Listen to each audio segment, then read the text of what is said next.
I would argue it's also a function of policy. Rates are higher in places that have adopted, that have for longer had clean energy standards and yeah. Actually, there is, even though we have a lot of government-owned PRP and whatnot, regionally speaking, when you look at Mondo Power Administration, they've had incredibly low subsidies higher for a long time. There's growth in this industrial development in Washington, Osceola, going and whatnot. And the people here, even though they were on the PUC, didn't have to compete with that. They had stakeholders, they wanted to grow, they wanted to build more power plants. So, we do have competitive forces or did back in the day. And, Rawhide is an extremely well-run plant, Craig as well. But, their findings, those are all planned back in the 70s, and they were actually well executed. And it's time to start putting those out. Oh, it's a good thing. But yeah, so I guess the other part of that was, you brought up the excellent point about the stranded assets. And I was wondering, should we actually have policies that encourage the utilities to actually pay those assets off more quickly? And if they have to pay those assets off more quickly, that will actually drive energy prices up because they've got to pay for those assets on a shorter timetable. And that would encourage perhaps other investments in more renewable resources. I would argue that's a fair point, and I think that policy does need to address stranded assets, but I think to a point. And I had an interesting discussion a few weeks back.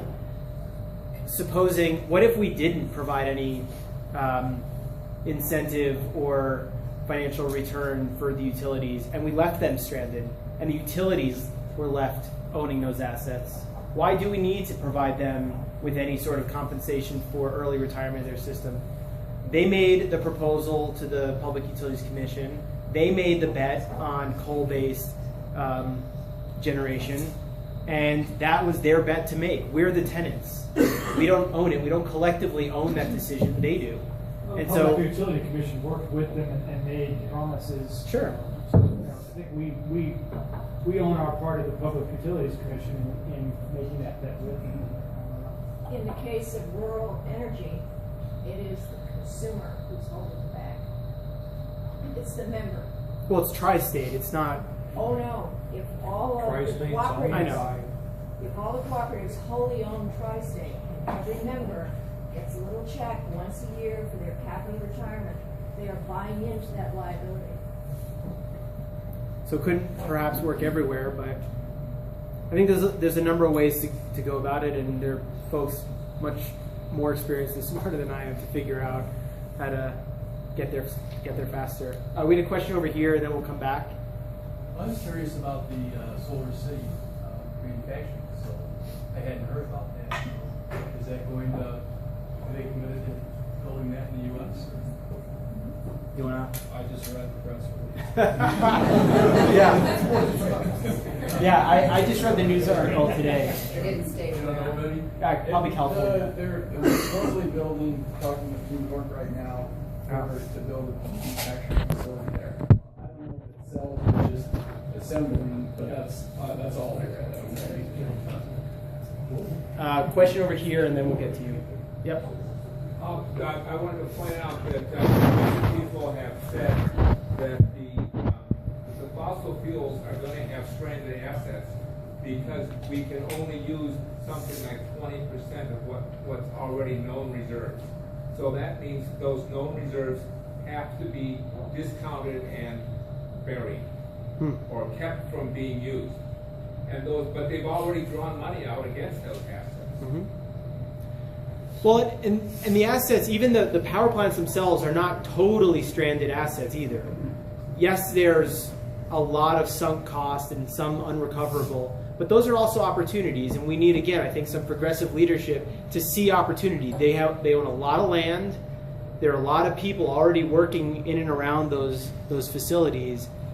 These are areas that are ripe for redevelopment, and it's not going to happen overnight, but I think some progressive leadership and some leveraged capital brought to the table can do a lot. And I just think with the current structure, there are no incentives to begin that conversation or to advance it. It has to happen by the disruptive forces. It has to happen from people demanding it, and there's going to have to be, it's going to have to be a stakeholder process. But I don't personally believe that the utilities necessarily need to be made 100% whole. And I think that what happens in Boulder will be a very, very important bellwether of what that conversation will mean on a bigger scale.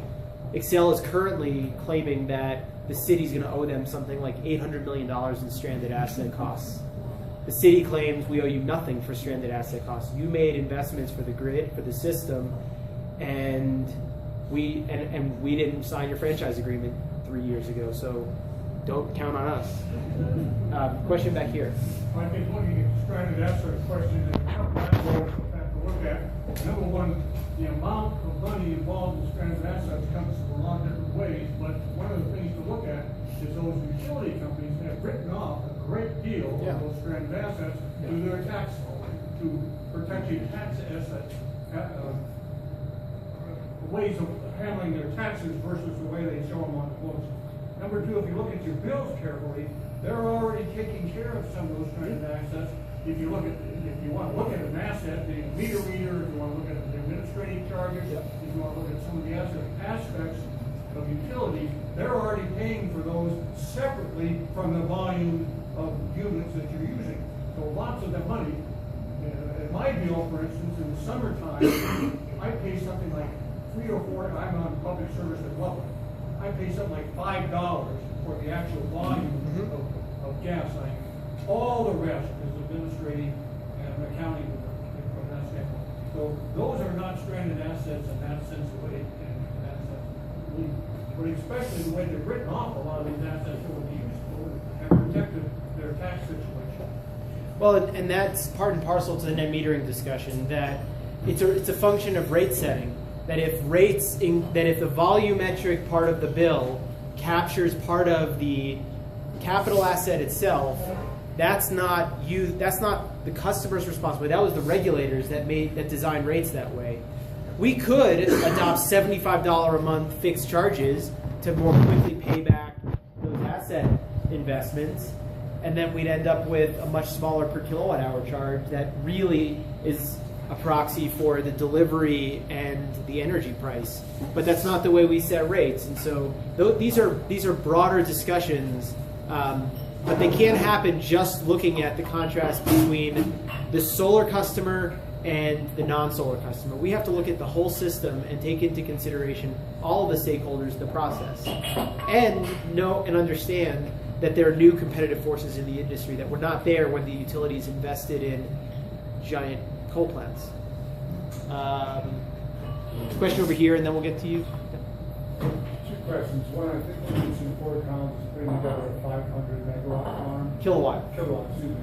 So to put something like that together, you use space, etc. What's the cost of that versus, individual houses? The difference. And the other is, I heard some people talking actually just this past week about there's some breakthrough with putting solar farm along a highway or something like that. But not like comment on that. I think there's your last point first. There's a lot of hype and speculation about the possibilities of doing solar roadways. No one, I don't think anyone is really seriously considering that as a viable application of technology just yet, but perhaps it gets there.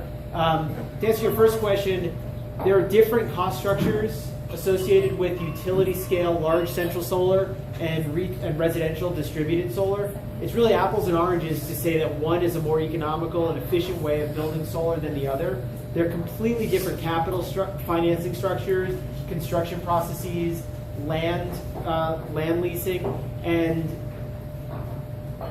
one of the efficiencies of residential solar is that the energy is being produced in close proximity to where it's being used. You don't have that system benefit when you buy into a solar farm. You can approximate it through virtual net metering, but you don't physically, technically capture that same value that you would when the generation is only flowing a few feet. So apples and oranges. And land leases can really depend. they're all over the map on what that costs. But I've heard the price for the CEC Solar Gardens is pretty competitive. So it seems like it's a good project. So you mentioned the highway thing, it's actually pavement. What about all the sound barriers that are put up along many highways? Why couldn't solar panels go up along there? There you go. I think you'd run into interconnection issues. So stringing together long, horizontal strings of modules. Where do you tie in? Where's the load center? There's a lot of technical questions, I'm sure. So work out from the urban center. Yeah.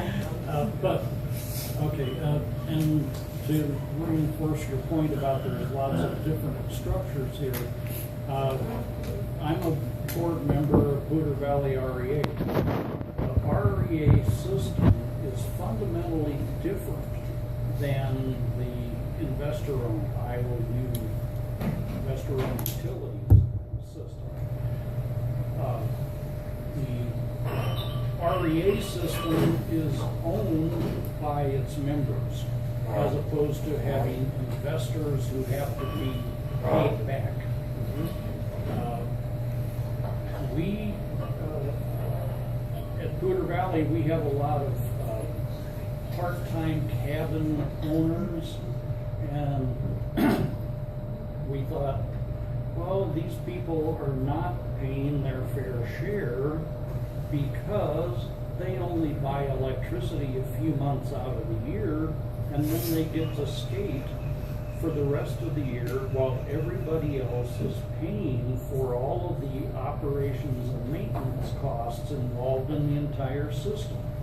So in an effort to make things more equitable, more fair, we instituted a facilities charge. A charge which is intended to cover operations and maintenance of the system.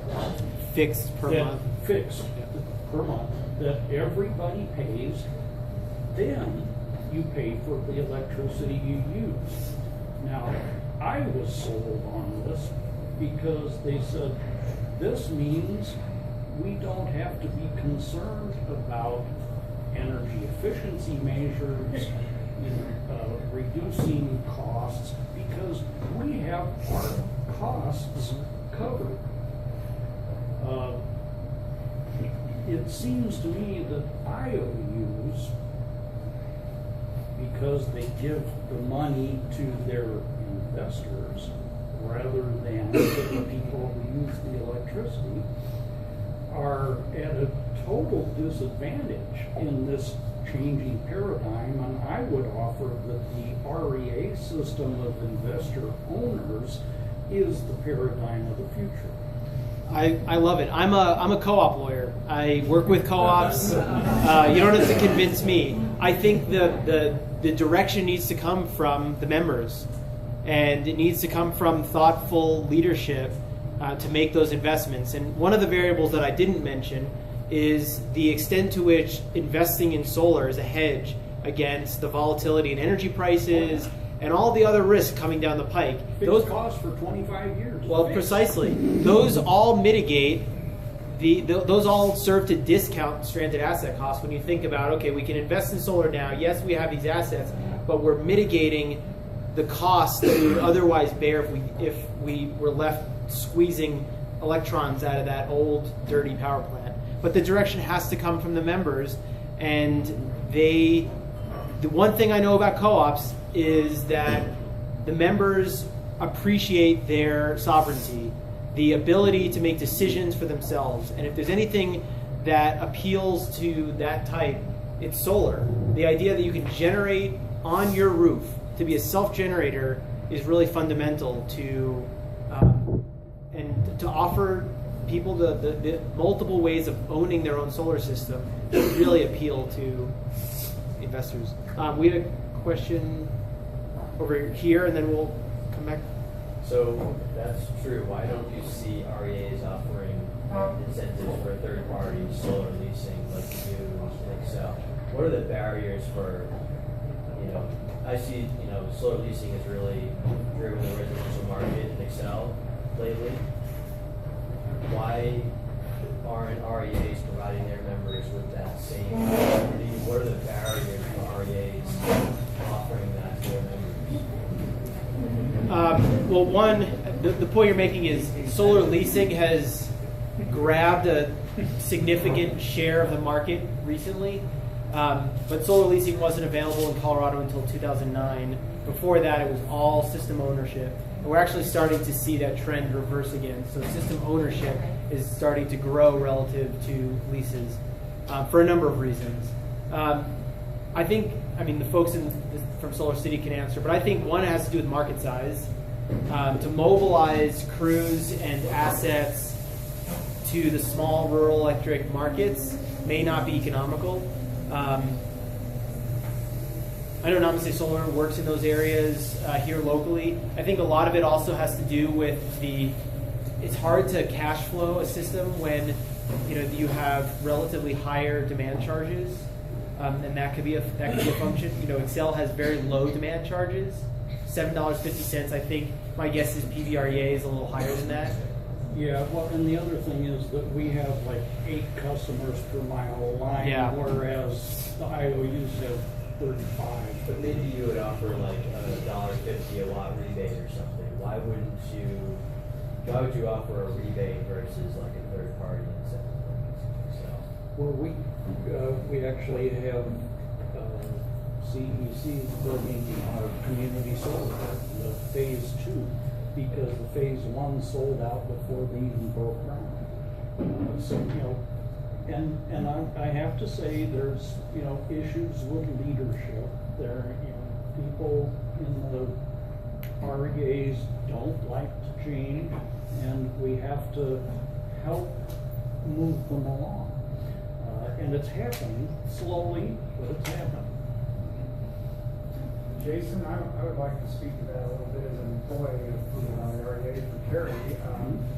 The structure of the rebates is different, and that means that the revenue and profit for Solar City is different.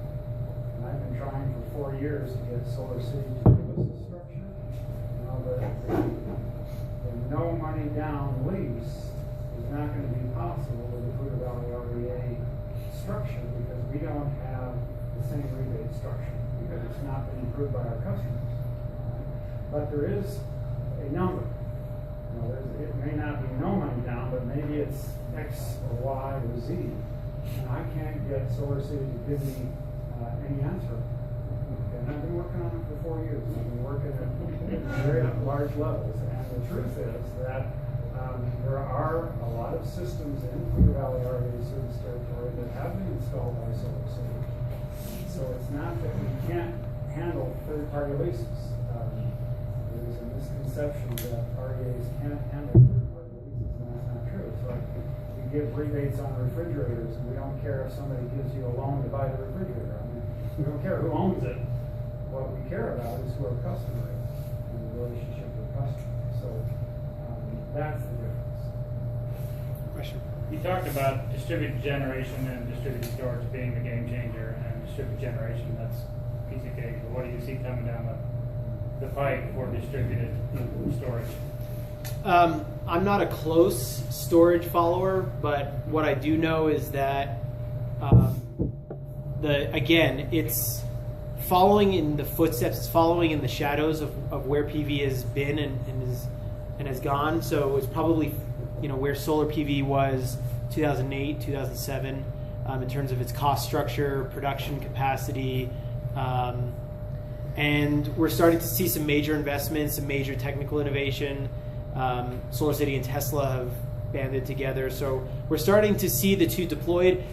California has adopted a distributed storage mandate, so on top of their distributed generation requirement, they now have a storage mandate as well. That was tabled for a little while they figured out what the interconnection and, again, kind of net metering rules would be for storage.